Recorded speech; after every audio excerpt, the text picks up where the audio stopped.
Nếu như phải chọn ra một công trình kiến trúc vĩ đại nhất, bí ẩn nhất của con người, chắc chắn kim tự tháp sẽ là một ứng viên cực kỳ sáng giá. Không phải ngẫu nhiên mà trong 7 kỳ quan thế giới cổ đại, kim tự tháp Giza đứng ở vị trí cao nhất và là kỳ quan cuối cùng còn sót lại cho đến ngày nay.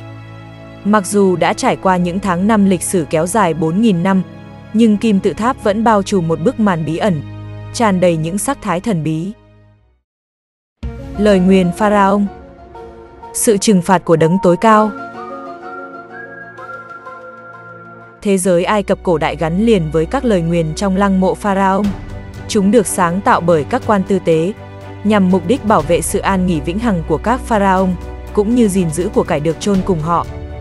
Lời nguyền thường được chạm khắc trong nhà nguyện của lăng mộ, trên các bức tường, tấm bia, các bức tượng và đôi khi là quan tài.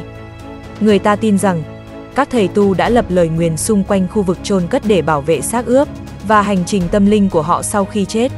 Niềm tin này hình thành nên ý tưởng gọi là lời nguyền của các Pharaoh. Một trong những lời bùa chú trên bia mộ khiến người ta kinh hãi nhất đó là bất cứ người nào đến quấy nhiễu sự yên ổn của Pharaoh, thì cánh cửa tử thần sẽ giáng xuống đầu người đó.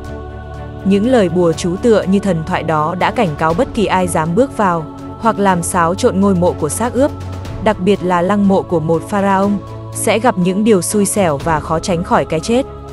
Trong thực tế, mấy thế kỷ nay, phàm những người dám cả gan đi vào trong hầm mộ Pharaoh, dù là kẻ trộm mộ, người mạo hiểm hay các nhà khoa học, cuối cùng đều ứng nghiệm lời bùa chú. Nếu không phải chết ngay tại chỗ, thì cũng mắc phải chứng bệnh lạ không chữa được, rồi chết trong đau đớn khổ cực. Nhiều nhà văn Ả Rập cảnh báo mọi người không nên đụng chạm vào các xác ướp hoặc lăng mộ, bởi vì họ biết người Ai Cập đã sử dụng ma thuật trong lúc tiến hành nghi lễ cho đám tang. Cuốn sách đầu tiên viết về lời nguyền của người Ai Cập được xuất bản vào năm 1699. Kể từ đó có hàng trăm cuốn sách khác ra đời với chủ đề tương tự. Việc khai quật nơi yên nghỉ của vua Tutankhamun vào năm 1923 có lẽ là trường hợp nổi tiếng nhất về lời nguyền của Pharaoh. Nó khiến nhiều người hoảng sợ và củng cố niềm tin về sức mạnh tâm linh huyền bí. Một số người có mặt lúc mở cửa lăng mộ bị chết yểu theo những cách kỳ lạ. Howard Carter, nhà khảo cổ học người Anh đứng đầu cuộc khai quật, phát hiện phiến đất sét ở một căn phòng nhỏ trong lăng mộ. Vài ngày sau, một thành viên của nhóm nghiên cứu đã giải mã được các chữ tượng hình trên phiến đất sét, và lời nguyền nói rằng cái chết sẽ đến với bất kỳ kẻ nào dám quấy rối sự yên bình của các Pharaoh. Dấu hiệu đầu tiên về lời nguyền xảy ra khi Carter nhờ một người báo tin về nhà.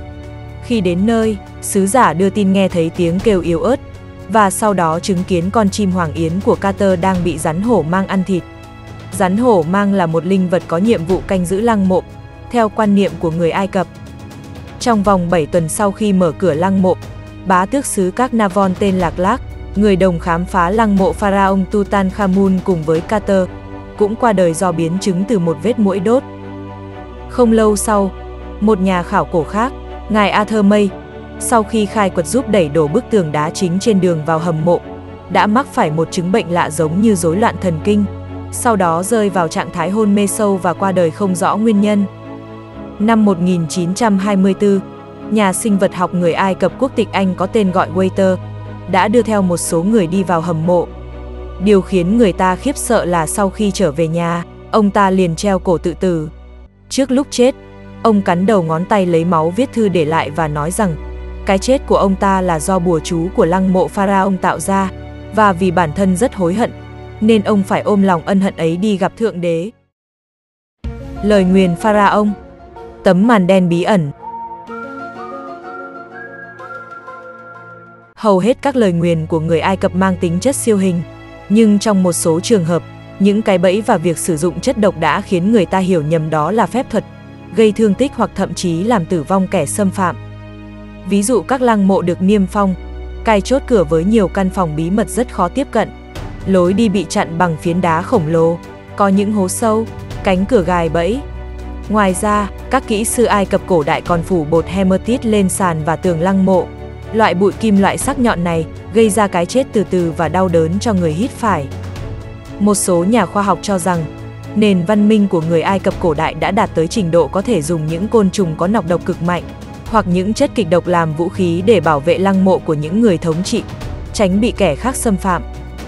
Những năm gần đây, một số nhà khoa học lại dùng sinh vật học để giải thích, chẳng hạn như Iserdinao, một tiến sĩ sinh vật học, giáo sư y học của Đại học Cairo đã nói rằng, căn cứ theo kết quả mà ông định kỳ tiến hành thí nghiệm đối với các nhà khảo cổ và các nhân viên, phát hiện thấy trên cơ thể của mọi người đều tồn tại một mầm bệnh độc có thể dẫn đến sốt cao và cảm nhiễm ở đường hô hấp.